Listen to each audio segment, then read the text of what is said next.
Heitor Villa-Lobos. Nascido em 5 de março de 1887, no Rio de Janeiro. Foi um renomado compositor e maestro brasileiro, considerado uma das figuras mais importantes da música clássica do Brasil no século XX. Villa-Lobos é conhecido por suas contribuições significativas para a música erudita, incorporando elementos folclóricos e populares brasileiros em suas composições. Sua obra é vasta e diversificada, abrangendo diversos gêneros, desde peças para piano e música de câmara até óperas e sinfonias. Villa-Lobos foi um defensor fervoroso da promoção da identidade musical brasileira, explorando ritmos, melodias e instrumentos tradicionais em suas composições. Suas obras refletem a riqueza cultural do Brasil e contribuíram para consolidar uma linguagem musical autenticamente brasileira no cenário internacional. Além de sua produção como compositor, Villa-Lobos desempenhou um papel significativo na educação musical, trabalhando na reforma do ensino de música no Brasil. Sua influência perdura até hoje, e sua obra é celebrada tanto no Brasil quanto no exterior, contribuindo para a consolidação da música clássica brasileira como uma expressão artística distinta e valiosa. Infância. A infância de Heitor Villa-Lobos foi marcada por uma exposição intensa à música, graças à influência de seus pais. Seu pai, Raul Villa-Lobos, era um músico amador e funcionário público, enquanto sua mãe, Noêmia Monteiro Villa-Lobos, era uma pianista amadora. O ambiente familiar proporcionou a Heitor um contato precoce com a música, estimulando seu interesse e talento desde muito jovem. Raul Villa-Lobos, embora não fosse um músico profissional, possuía habilidades musicais e incentivava o interesse do filho pela música. No lar dos Villa-Lobos, a música era uma presença constante, criando um ambiente propício para o desenvolvimento do talento musical de Heitor. Além da influência dos pais, a infância de Villa-Lobos foi enriquecida pelo contexto musical do Rio de Janeiro da época, onde ele teve a oportunidade de absorver uma ampla gama de influências, desde a música popular brasileira até as expressões musicais tradicionais. Sua mãe, que era uma pianista dedicada, proporcionou a Heitor as primeiras lições de piano, contribuindo para seu desenvolvimento musical. A experiência de Villa-Lobos na infância, incluindo suas interações com a música popular, folclore e influências familiares, desempenhou um papel crucial em sua formação como músico e compositor. Essas influências se refletiriam mais tarde em sua obra, que se destacou por incorporar elementos autênticos da música brasileira. Juventude de Villa-Lobos. A juventude de Heitor Villa-Lobos foi marcada por uma intensa busca por conhecimento musical, exploração artística e uma crescente consciência de sua identidade como compositor brasileiro. Aqui estão alguns aspectos notáveis de sua juventude.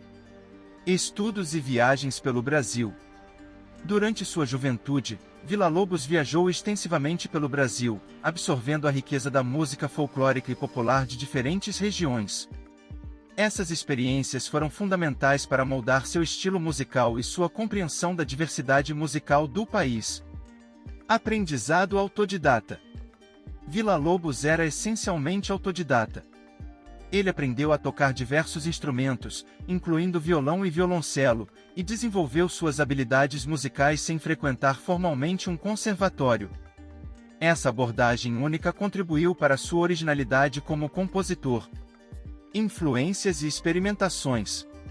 Durante sua juventude, Villa-Lobos foi influenciado por uma variedade de estilos musicais, desde a música popular brasileira até as correntes musicais europeias contemporâneas.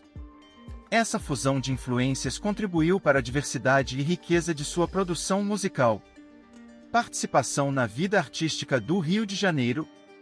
Na década de 1910, Villa-Lobos começou a se envolver ativamente na cena artística do Rio de Janeiro.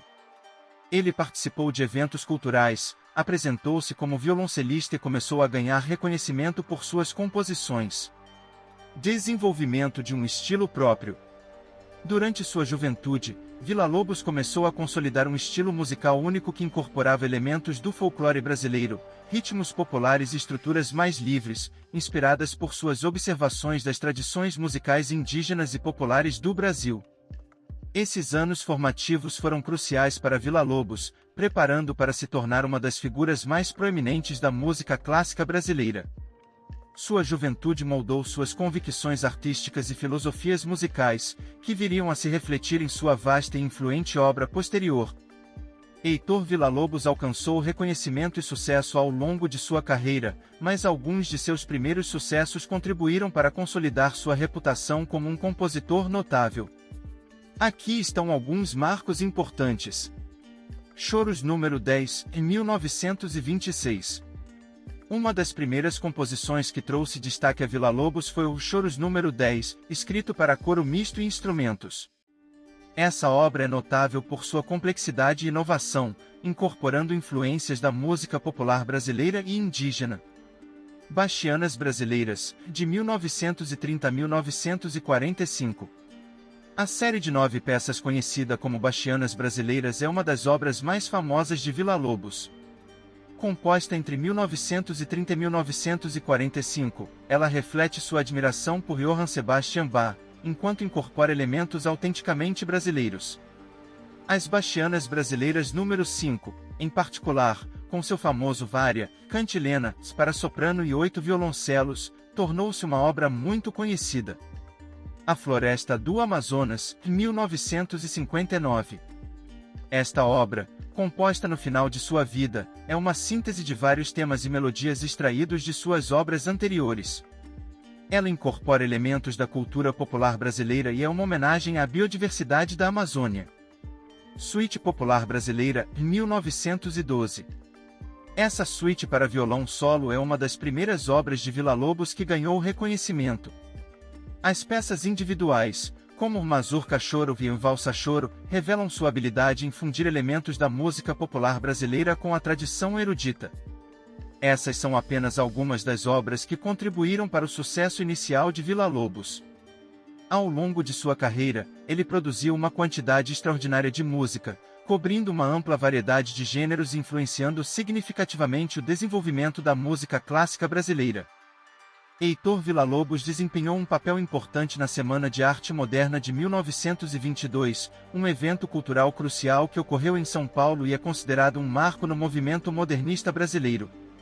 A Semana da Arte Moderna tinha o objetivo de romper com as convenções artísticas estabelecidas e promover uma expressão mais autêntica da identidade brasileira nas artes. Villa-Lobos foi um dos artistas selecionados para participar desse evento inovador. Na ocasião, ele apresentou suas composições, que refletiam uma fusão única de elementos da música erudita europeia com as raízes da música popular brasileira e do folclore. Sua abordagem inovadora, combinada com a proposta geral de romper com as tradições artísticas conservadoras, fez dele um dos destaques da Semana de Arte Moderna. Algumas das obras apresentadas por Villa-Lobos durante a Semana de Arte Moderna incluíram composições que incorporavam ritmos brasileiros, melodias folclóricas e uma linguagem musical distinta. Seu trabalho contribuiu para a criação de uma identidade musical brasileira mais autêntica e inovadora, alinhada aos ideais modernistas da época. Ao participar desse evento crucial, Villa-Lobos desempenhou um papel significativo na transformação da cena musical brasileira, influenciando o desenvolvimento da música clássica no país. Sua contribuição para a Semana de Arte Moderna consolidou sua posição como uma figura central no movimento modernista e na história da música brasileira. Era Vargas. Durante a Era Vargas no Brasil, que compreendeu o período em que Getúlio Vargas exerceu poder, inicialmente de 1930 a 1945 e, posteriormente, de 1951 a 1954, Heitor Villa-Lobos manteve uma relação complexa com o governo. Relação com o Estado. Villa-Lobos inicialmente recebeu apoio do governo de Getúlio Vargas. Em 1932, ele foi nomeado diretor do Serviço de Música do Ministério da Educação e Saúde Pública, uma posição que lhe permitiu promover a educação musical e desenvolver projetos relacionados à música no país. Ele desempenhou um papel ativo na reforma do ensino de música no Brasil, buscando torná-lo mais acessível e inclusivo. Missão de pesquisa folclórica. Com apoio financeiro do governo, Villa-Lobos empreendeu a Missão de Pesquisa Folclórica, uma expedição para coletar e documentar a música popular e folclórica do Brasil. Essa missão, realizada entre 1938 e 1942, foi uma parte essencial de seus esforços para incorporar elementos autênticos da cultura brasileira em suas composições. Conflitos e críticas. Apesar do apoio inicial, Villa-Lobos não escapou de conflitos e críticas durante a era Vargas. Sua personalidade independente e sua abordagem artística única muitas vezes o colocavam em desacordo com as autoridades. Além disso, ele enfrentou resistência de alguns setores mais conservadores da sociedade, que não apreciavam a modernidade de sua música. Fase nacionalista.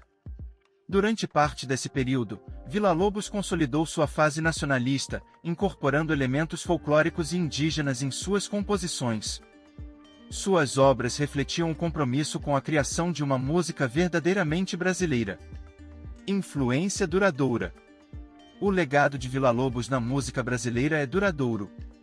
Mesmo após a era Vargas, sua contribuição para a música clássica brasileira continuou a ser reconhecida, e suas obras permanecem fundamentais no repertório musical do país. Embora tenha enfrentado desafios e críticas, a colaboração de Villa-Lobos com o governo durante a era Vargas teve impactos significativos na promoção da música e da cultura brasileiras. Sua busca por uma identidade musical autenticamente brasileira e seus esforços para democratizar o acesso à música influenciaram o desenvolvimento da cena musical no Brasil. Últimos anos.